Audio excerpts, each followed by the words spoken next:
Ladies and gentlemen, I want to tell you something. Very soon utaona watu hawatakubaliana na hizi maandamano. Hizi maandamano zenye watu wanaandamana,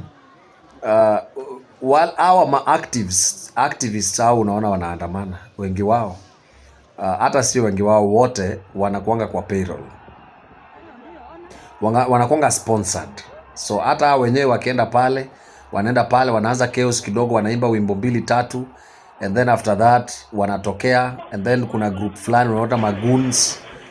Kuna wale magoons sasa wanaingia, wakiingia town nao magoons sasa ndio wanaanza kurob, wanaanza kuibia watu, wanavunja maduka za watu, wana heartbreak watu wanatoka pale kama wanalia, unaona, wana rob everything. Saa zingine hii duka unaona mtu alinini na loan.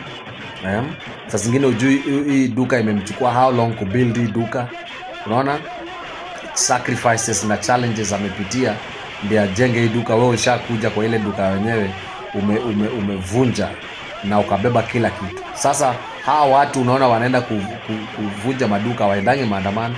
So wanataka tu vitu kama hizo unrest zikue, and then waanze kufanya nini? Waanze kuvunja, kuingia kwa duka za watu, kupiga watu, kunyang'anya watu ili waende kunini. So hakuna kitu kama maandamano hapa. And then unaona, so I think Kenyans need to wake up, because this is not maandamano. Hii ingine tunasikia ati sasa on 25th watu wanaenda State House. Utaenda aje State House? Anyway, what sisi tunaona, hata tuone, but I don't think it's a good idea. So as a young man, my advice, kama utasikia ati watu wanaenda State House, usikue mstari wa mbele, itakuwa terrible man. Hiyo ni terrible. Anyway, asanteni sana. God bless you.